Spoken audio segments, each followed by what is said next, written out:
कल पाकिस्तान का मैच होना है नामीबिया से, उस पर बात करेंगे क्योंकि चांसेस यही हैं ऑफ कोर्स कि पाकिस्तान कल के मैच में अगर बारिश हुई तो भी पाकिस्तान क्वालिफाई कर जाएगा, और अगर मैच हुआ तो ऑब्वियसली पाकिस्तान के चांसेस हैं कि वो जीत जाएंगे ये मैच और सुपर 8 के लिए क्वालिफाई करेंगे। लेकिन आज जो लास्ट मैच हुआ ग्रुप सी से, वो नेपाल और स्कॉटलैंड का हुआ। अच्छा इंटरेस्टिंग मैच हुआ। हमने देखा था कि नेपाल ने इंग्लैंड की टीम को भी बड़ा टफ टाइम दिया था, और समरी भी हम देख सकते हैं 170 रन स्कोर किए स्कॉटलैंड ने, जिनको इनवाइट किया था नेपाल ने टॉस जीतने के बाद to bat first.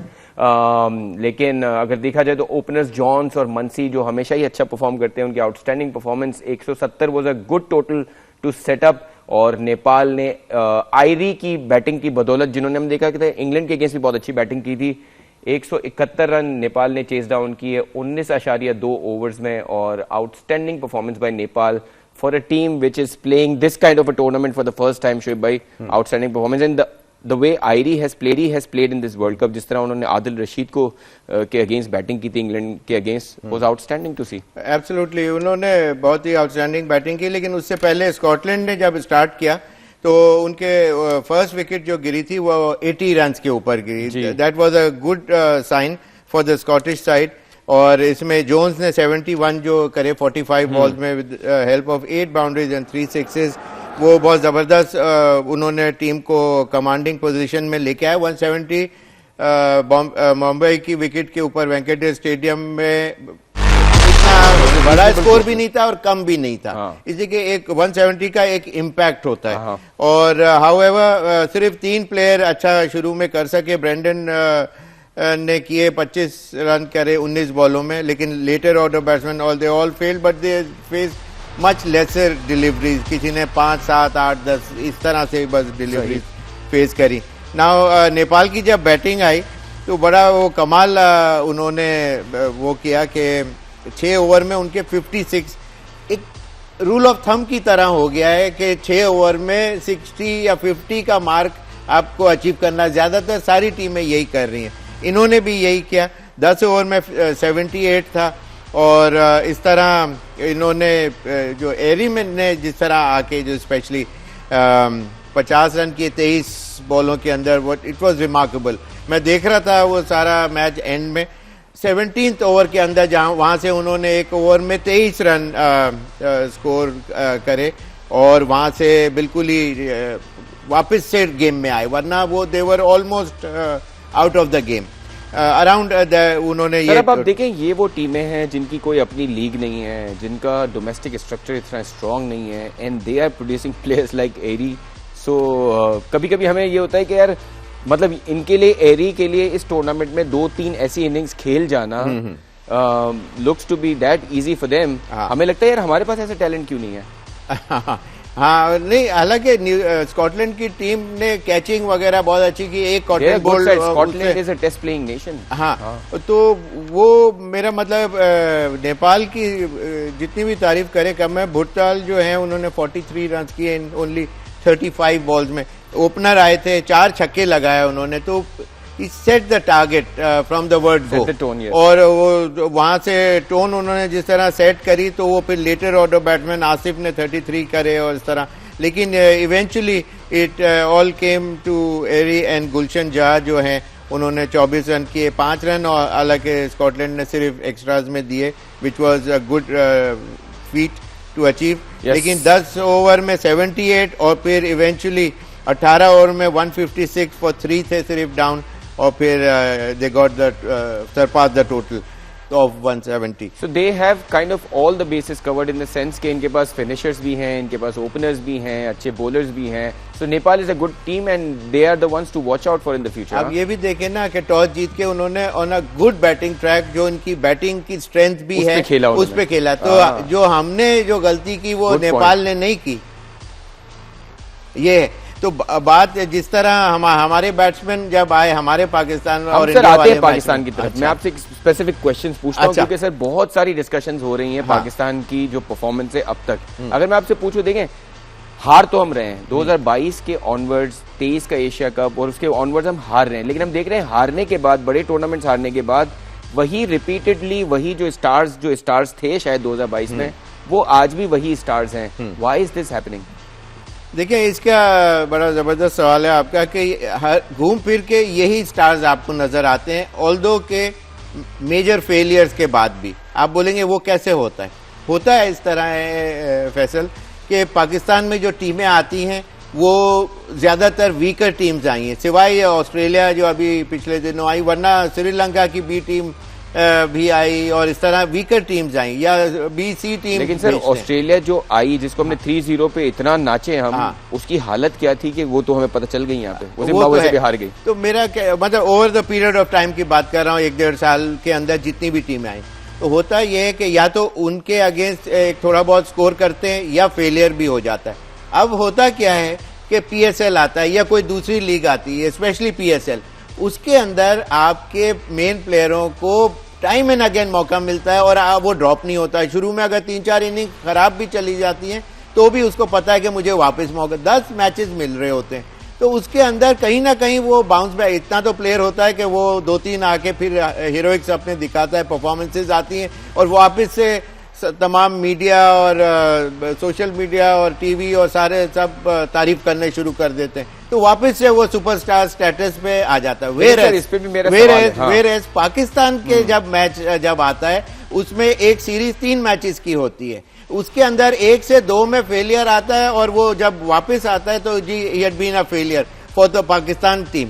Pakistan team में इतने चांसेस नहीं होते, वेयर एज आप PSL के अंदर आपको 10 चांसेस मिल रहे होते हैं। इस वजह से वो हर कुछ महीनों के बाद एक कुछ पाकिस्तान के लिए। सर मुझे आप अलाउ करें मैं इस पे सवाल कर लूं आपसे। हाँ जरूर, क्योंकि आपने इसको बहुत जनरलाइज कर दिया और आपने तो जस्टिफाई कर दिया कि जो हो रहा है वो सही हो रहा है। सो मैं आपकी बात नहीं, जो हो रहा है वो गलत हो रहा है। मैं आपकी बात पे आता हूँ। आप कह रहे हैं कि PSL की अच्छी परफॉर्मेंसेज जो हैं वो जस्टिफाई कर देती हैं कि इनको खिला लो।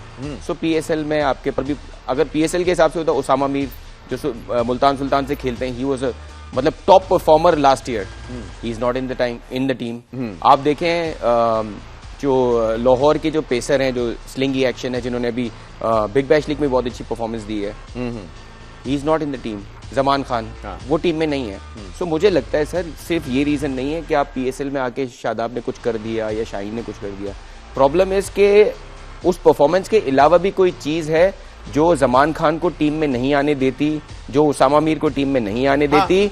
लेकिन Shaheen Shah Afridi despite being injured वो टीम में है। Shadab Khan despite having no performance. Player power का डेफिनेटली इसके अंदर इन्फ्लुएंस डेफिनेटली है। उसके अंदर एक टाइम के ऊपर रिजवान के एक बंच ऑफ प्लेयर्स थे, फेवरेट ब्लू आइट बॉयज थे, एक तरफ बाबर का इम्पैक्ट था, फिर तीसरा शाहीन को भी ऊपर लेके लाया गया और उनके जी कैप्टनसी उसको मिले और उसके लिए बाबर को हटाया गया। तो ये जब 3 कैंप्स बन जाएं एक टीम के अंदर, तो फिर ये कि आप टीम से वो एक्सपेक्टेशन आपकी नहीं होनी चाहिए कि जो एक ट्रू पाकिस्तान की एक टीम जो होनी चाहिए उसूलन, वो नहीं हो सकती। इसलिए कि कल आप बने हैं, पावर में आए, आप अगर टॉप मैनेजमेंट के टॉप ब्रास के करीब हैं तो आपके प्लेयर आ जाएंगे, इसलिए कि आप इन्फ्लुएंस कर सकते हैं उसको। तो इस तरह से आते हैं लड़के टीम के अंदर, और जो खेलने वाले प्लेयर्स हैं जिनकी परफॉर्मेंसेस हायर होती हैं उनको बाहर कर दिया जाता है। आप सर सिलेक्टर रहे हैं, आपके हिसाब से, क्योंकि पिछले 2 दिनों में बहुत सारे पुराने क्रिकेटर्स हैं, उन्होंने सलमान अली आगा की कप्तानी को भी बहुत क्वेश्चन किया है, और ये भी यहाँ तक भी जो मैंने पिछले सेगमेंट में भी कहा, यहाँ तक भी कहा गया कि बहुत अच्छे प्लेयर्स भी हों तो आपका ये कप्तान जो है वो गलतियां करेगा। और ये कप्तान नया नहीं है, उसने इस टूर्नामेंट में आने से पहले 40 T20 आईज में कप्तानी की है आपकी। एक तो मसला ये भी है कि परफॉर्मेंसेज इतनी बुरी होती है कि हमें ये लगता है कि हर बंदा नया है। आज भी शाहीन शाह अफरीदी हमें यंगस्टर लगता है, आज भी ऐसा लगता है कि नवाज जो है वो मैच विनर है और यंगस्टर है। सो आपको लगता है कि ये अगर मैं आप एज ए सिलेक्टर जो आप रहे हैं उसके हिसाब से पूछूं, do you think that Salman Ali Agha is the right captain of T20 side? नहीं, सलमान आगा की is a good boy, is a good boy, हाँ इज अ गुड बॉय, लेकिन अभी T20 में उसकी जगह ही नहीं बनती। सही है। और नंबर 3 पोजीशन पे आके पूरा जो डिसबैलेंस जो हो गया, बैटिंग ऑर्डर को एडजस्ट करने में इतनी प्रॉब्लम आ रही है कि 3 नंबर से 5-6 तक आपके पास, या उसके बाद भी दुनिया में पावर हिटर्स जो कहलाते हैं, आप कहने को मैंने सुनने में आया कि जी फहीम अशरफ पावर हिटर है। यार कहाँ से पावर हिटर है? पावर हिटर का जो क्लास एक्ट जो प्लेयर्स होते हैं उनका पावर हिटिंग पता चलता है कि वो हर किस्म की बॉल को किस तरह पावर हिटिंग करते जब हैं। आपकी या टीम इवन में शादाब या इवन नवाज, हाँ। He is not even a proper batsman. वो उसकी जब वो सिर्फ टाइम एंड अगेन परफॉर्मेंस चाहिए होती है। yes. ऐसे नहीं आके मारा आउट हो गए वापस आ गए इसलिए कि भाई इज एन ऑलराउंडर।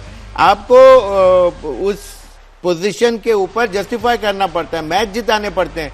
जैसे बेवन था मिसाल के तौर पे ऑस्ट्रेलिया का, तो आके मैच जिताए तो फिर आपका जो स्टेचर है वो आपका वर्ल्ड क्रिकेट में बढ़ेगा। शादाब खान की आपने बात की, क्या वो वाकई ऑलराउंडर है? उनकी इंटरनेशनल क्रिकेट में बैटिंग में there is no performance, there is no performance. नहीं, पीएसएल में तो है ना, तो इसीलिए तो फिर पीएसएल में, इसीलिए जो मैं समझाना चाह रहा था पॉइंट, पीएसएल के अंदर आके इसलिए कि 10 चांसेस मिल रहे हैं आपको, इतने ज्यादा मैचेस हैं कि कहीं ना कहीं परफॉर्मेंस आ जाती है, तो उसी को लेके इतना हाईलाइट कर दिया जाता है कि आप को लेना पड़ जाता है और पुश भी होता है, पीछे से पुश भी होता है और तो एक दो परफॉर्मेंसेस भी होती हैं। क्योंकि मैं सर एक छोटी सी बात करूंगा फिर ब्रेक पे जाएंगे। हम इंडिया में देखते हैं कि तेंदुलकर के जो बेटे हैं वो ही can not make it to the Mumbai Indians team, सही है। सिमिलरली हमने रोहन गवास्कर को देखा था जो सुनील गवास्कर के बेटे थे, he couldn't make it to the national team, ज्यादा अरसा नहीं खेल सके, कुछ अरसा।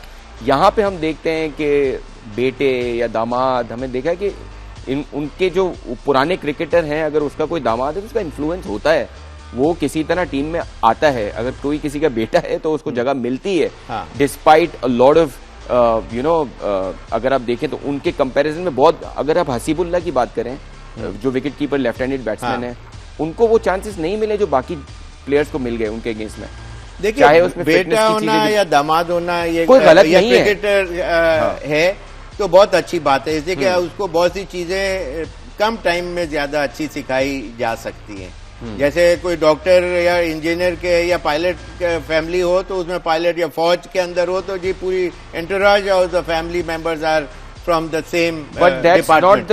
दैट्स नॉट ट्रू ना सर, मतलब मैं एक बात समझाने की कोशिश कर रहा हूँ कि अगर वो आ जाता है तो कोई इसमें बुरी बात नहीं, लेकिन he has to prove his mettle, what mettle he is made of, how stronger he is at the knees. Absolutely. तो फिर और परफॉर्मेंसेज आए तो फिर कोई भी कोई वो नहीं करता। मेरे टाइम के ऊपर भी बेतहाशा अखबारों में इतना खिलाफ आता था। Then of course there was a time के जो world ranking number 1 batsman, best fielder in the world, या 10 मैचों में 1000 रन टेस्ट क्रिकेट के अंदर क्रॉस करना, तो विच वाज नो जोक। और इसके अलावा भी और बहुत सी चीजें। हम तो आज की कंटेम्प्रेरी वर्ल्ड की बात करें ना, your time has gone, so this in contemporary world अगर हम देखें तो क्या वाकई जो वो बेटे और दामाद हैं उनका वो लेवल है कि they should be part of the national team? ये क्वेश्चन बनता है। लेवल जब होता है कि जब आपके पीछे परफॉर्मेंसेस लगी हो तो बहुत अच्छी बात। जैसे मैं आज देख रहा था मोहम्मद शामी इज प्लेइंग